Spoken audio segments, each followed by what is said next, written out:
best asset and why? My best asset. Yeah. The whole and everything I've been through really makes me who I am, and I really.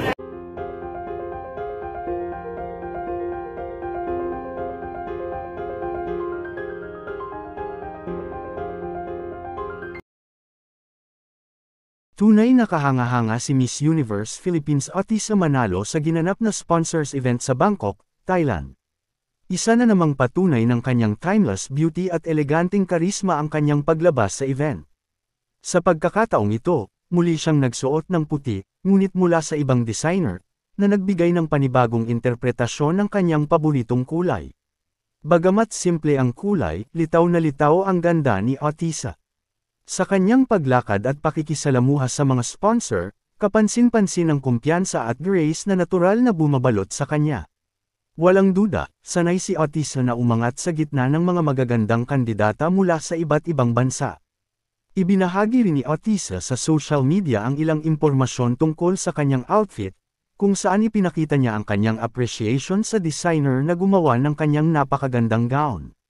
Makikita sa mga larawan at videos kung gaano siya kastonang, mula ulo hanggang paa, perpekto ang kanyang aura at presence. Marami ang napahanga sa kanyang overall look.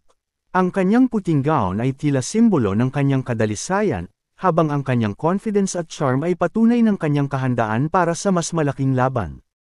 และนอกจากนี้นะคะ ang ganda ng ที่เราได้ตัวแทนนะคะจากสาวงามทั่วโลกขนาดนี้นะคะเพราะว่าเราอยากจะเป็นส่วนหนึ่งให้ทุกท่านเนี่ยได้รู้จักแบรนด์อาหารเสริมของคนไทยที่เรียกว่าใส่ใจนะคะยกระดับคุณภาพสินค้าและชีวิตคนไทยทุกคนนะคะอยู่ภายใต้ระดับมาตรฐานสากลนั่นเองเพราะว่าเคสที่หลักของเขาเนี่ยมีรางวัลการันตีด้วย Best asset and why?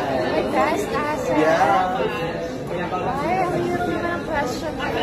Uy, parang... I feel like me as a whole and everything I've been through really makes me who I am, and I really feel like my asset is the whole of life. Wow, beautiful. Ako naman tanungin mo kung anong best asset Anong best ko. asset mo? Gusto mo lang atang tanungin kita kaya ako Siyempre. Ottisa. Hello, Ottisa, how do you feel about your performance last night? Ang dami naming binulabog mo sa kabanguhan at ka-freshnessan mo. I'm very, very happy. I hope I made the most of this travel. Yes. What was the strategy or for choosing Mark Bumgarner in that beautiful gown? Tapos naka-slick back yung hair mo, naka-bun. Honestly, when we thought about it, we had a lot of clothes made.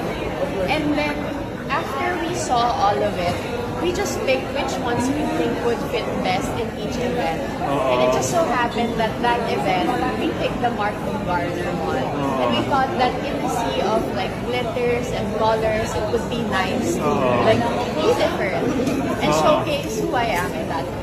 How did you feel na kami talagang napawaw nung lumabas ka sa stage? Promise, oo. Para kang may para kang walking green light na.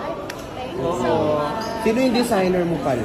Okay. Kagabi. Ang ganda ng mga Kagabi damit ba? niya. Hindi, yung ngayon. Random siya. Ang gaganda ng mga damit mo. Parang hindi mo kailangan ng mga Swarovskis, mga sequins. Ikaw na yung accessories ng damit talaga. While you're estimating Ay, ganda ba? Alam mo, I said that I have 9 maletas. Apparently, I have 11 nung nag-check-in na ako. So, I have 11 maletas. And I think my stylist, Ryuji, AJ, and Patty, we put around together like easy outfits. 8-0. Wow. So, ano yung naka-pre-plan ba yun? Or namimili ka pa rin, nagpa-last minute change ka? So, they gave me the free reins to choose whichever I would like to wear. So, ako yung nag-assign bago ako umalis.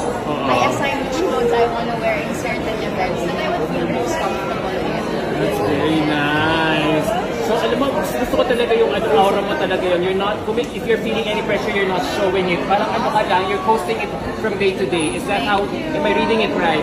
Yes, because I think that as much as this is a competition, it is an experience. And I really want to, be happy and joyful and experience the whole thing with an open heart. Because the competition starts when it's judging time. Right now, for me, is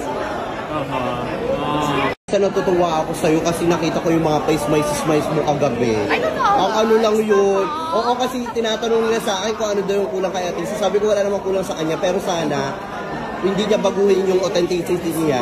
Mag-add lang siya ng konti. Gusto ko yung makita siya yung smiles. Tapos nakita ko siya agabi, sinasabi ko, umiiyak ako sa live ko agabi kasi tuwan-tuwa ako. Kasi nire-represent mo hindi lang sarili mo, pati tayo at buong bansa natin. Thank you for that.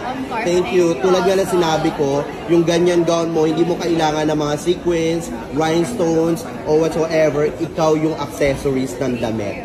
Thank you. Good morning.